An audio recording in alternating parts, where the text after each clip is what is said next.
Alors, on va parler des ascenseurs qui, mine de rien, sont finalement le moyen de transport le plus utilisé par les Français. Hein. Cédric, tu ne me contrediras pas, je crois. Donc, on accueille Cédric de la Chapelle pour en parler de chez KONE, s'il vous plaît.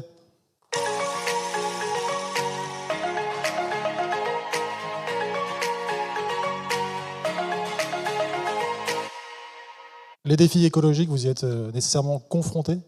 Est-ce qu'on pourrait poser d'abord le cadre ? Est-ce que tu pourrais nous partager le contexte et le bilan finalement des engagements de KONE au niveau mondial, s'il te plaît, Cédric? Oui. D'abord, bonjour à tous et merci de l'invitation. Alors, oui, notre président, en 2018, s'est engagé à réduire systématiquement, enfin de façon importante, les émissions CO2, que ce soit sur notre propre activité Scope 1, Scope 2, donc de les réduire d'à peu près 50% d'ici 2030, donc c'est bientôt. Et sur les Scope 3, donc tout ce qui est autour des ascenseurs que l'on vend à nos clients, de les réduire de 40% aussi, et pour, couronner le tout, d'être en plus carbone neutral en 2030 sur notre propre activité. Il me semble qu'on a même des slides pour illustrer ça, c'est encore mieux. Voilà, effectivement. Donc vous les voyez à l'écran, donc des engagements assez forts au niveau mondial, et évidemment qu'on va devoir décliner en France. Alors en France, on va le décliner autour de trois grands axes. Si vous voulez, sur toute la durée de vie de l'ascenseur. D'abord pour les ascenseurs neufs, on va travailler sur avoir des ascenseurs les plus éco-performants, qui consomment le moins possible d'électricité. Il faut savoir qu'aujourd'hui, un ascenseur KONE neuf, ça consomme à peu près autant qu'une machine à laver chez vous. On a divisé par 10 en 30 ans la consommation électrique d'un ascenseur. Donc très important. Et sur les émissions carbone, on est à peu près aujourd'hui à 40% d'émissions carbone en moins que la profession. Donc on a quelque chose sur les ascenseurs neufs d'assez performant. Après, si j'avance dans le cycle de vie, on peut peut-être changer de slide. Voilà. Si j'avance sur le cycle de vie, au niveau de la maintenance, là on a beaucoup de boulot à faire. On a un petit peu moins de 3000 techniciens en France. Évidemment, c'est beaucoup de voitures, beaucoup de techniciens. Et donc, il va falloir décarboner cette activité maintenance, donc un énorme chantier.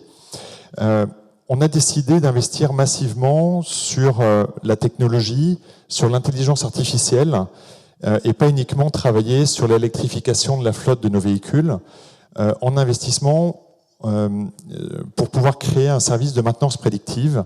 Et ce service de maintenance prédictive va nous permettre de réduire de 50% les pannes de nos ascenseurs. Et du coup, puisqu'on réduit le nombre de pannes, eh bien, je réduis aussi les trajets de mes techniciens. Et si en plus je livre mes techniciens directement dans leur véhicule la nuit, c'est encore des trajets en moins pour décarboner notre activité. Donc ça, c'est le deuxième gros chantier. Et puis le troisième, c'est celui que je porte au niveau de la modernisation des ascenseurs. Pour ceux qui sont en fin de vie, eh bien, un peu poussé par des clients, il faut bien le dire, on s'est posé la question, qu'est-ce qu'on fait des ascenseurs anciens qu'on démonte? Aujourd'hui, pour être clair, on les met à la poubelle, alors on les met bien là où il faut, ils sont bien recyclés, mais l'empreinte carbone, elle est assez forte, et donc on a cherché à développer de la réutilisation de pièces d'occasion, et donc faire de l'économie circulaire.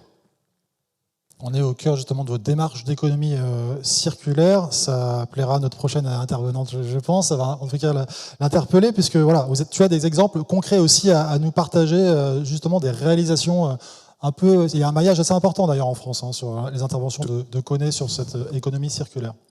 Tout à fait. Alors on a une approche assez pragmatique sur le sujet de l'économie circulaire. Donc on a lancé une phase test, clairement, pour comprendre ce que c'est que l'économie circulaire et les enjeux. Donc on a choisi 3 projets. Un projet dans un parking en région parisienne, donc le remplacement d'un ascenseur dans un parking, le remplacement de 5 ascenseurs à l'Opéra de Lyon et le remplacement de 2 ascenseurs chez un bailleur social à Bordeaux. Donc vous voyez des clients très différents, des régions différentes pour essayer d'apprendre au maximum. 2 objectifs pour nous dans cette phase pilote, c'est identifier quelles sont les pièces que l'on peut réutiliser ou revendre, et celles qui intéressent aussi le marché d'occasion. Et le deuxième objectif, c'est d'identifier les acteurs qui peuvent nous aider à faire de l'économie circulaire. Sur les pièces, je ne dévoile rien, il y a des des problématiques de sécurité. Donc les composants de sécurité, on doit les exclure. On ne peut pas réutiliser ou revendre des composants de sécurité. Donc on les a sortis du scope. Et on a vite identifié deux types de produits.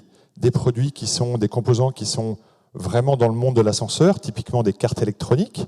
Donc ça peut nous intéresser, nous, Kone ou d'autres ascensoristes, sur leur parc d'ascenseurs. Et puis d'autres produits qui peuvent intéresser d'autres corps d'État dans le bâtiment, typiquement des éclairages, des câbles de traction.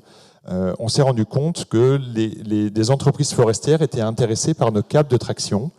Donc c'est quelque chose que l'on a découvert pendant cette phase pilote.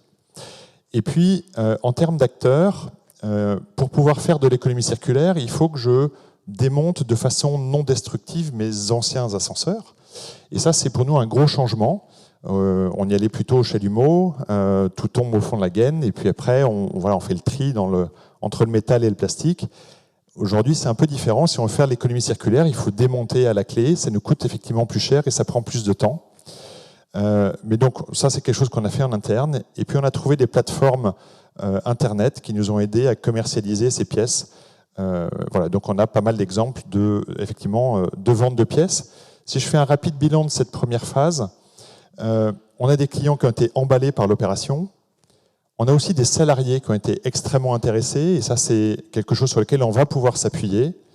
Et puis, le troisième bilan, peut-être un petit peu moins favorable, c'est que je n'arrive pas à amortir mon surcoût de démontage avec la vente de mes pièces de rechange.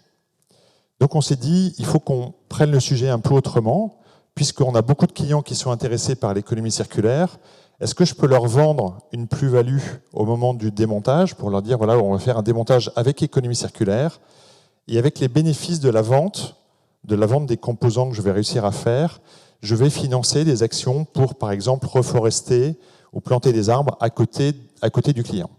Donc cette opération-là, elle est en test depuis 3 semaines. Donc je n'ai pas les résultats à vous communiquer aujourd'hui. J'aimerais bien vous les communiquer la prochaine fois. Bientôt, oui. Mais en tout cas, voilà, c'est en cours à Marseille et voilà, on verra ce que ça va donner. Voilà. Mais on va suivre ça de très près. Cédric, une dernière question importante, la prospective. Alors, j'allais dire 3 à 5 ans, mais ça dépend sûrement des sujets que vous allez aborder. Donc, quelle est la prospective des grands enjeux de l'économie circulaire chez Kone? Et on va conclure là-dessus. Alors, clairement, pour nous, l'économie circulaire, on n'imagine pas d'attendre 3 à 5 ans pour faire quelque chose. On en a parlé toute la journée. L'urgence climatique, les besoins des clients sont beaucoup trop importants pour qu'on puisse attendre 3 à 5 ans. Donc l'objectif de Kone France, c'est que fin 2022, on ait créé une filière d'économie circulaire. Donc on a déjà identifié un certain nombre d'acteurs. Voilà, il nous reste à peaufiner, il nous reste à récupérer les feedbacks de notre phase test. Mais donc fin 2022, on aura une filière d'économie circulaire en ascenseur qui sera créée en France. Il faut savoir qu'il n'en existe pas aujourd'hui. Et on aura une offre qui correspondra à ça. Ça, c'est sur l'économie circulaire. Si j'élargis un petit peu le spectre de ta question, sur la décarbonation, d'ici 3 à 5 ans, qu'est-ce qui va se passer? On a des enjeux très importants. Vous le savez tous, à Paris, en 2024, le diesel est interdit. Moi, j'ai 3500, un peu plus de 3000 techniciens. Ils ne sont pas tous à Paris, mais aujourd'hui, ils sont majoritairement avec des véhicules diesel. Alors évidemment, on électrifie la flotte, mais ça prend un peu de temps. Et on a des véhicules un petit peu lourds sur lesquels on n'a pas encore trouvé la solution au niveau électrification de flotte. Donc ça, c'est notre enjeu d'ici 2-3 ans, de pouvoir électrifier l'ensemble de la flotte. Et puis, si j'élargis encore un peu, je pense qu'il faut avoir conscience, et je pense que l'Assemblée aujourd'hui est là pour en témoigner, la France est plutôt précurseur en termes d'environnement. En tout cas, quand moi j'en parle au niveau du groupe, on voit qu'on est plutôt en avance. Et je pense que d'ici 3-5 ans, des pays comme la Suède, des pays comme les Pays-Bas, qui ont aussi une réglementation assez forte, vont aller dans le sens de l'économie circulaire, vont attraper ces enjeux à bras-le-corps, et on va pouvoir déployer ça au niveau mondial. En tous les cas, c'est ça notre enjeu. Poursuivons sur cet élan. Merci beaucoup, Cédric Delachapelle de chez Kone. Merci beaucoup. À très bientôt.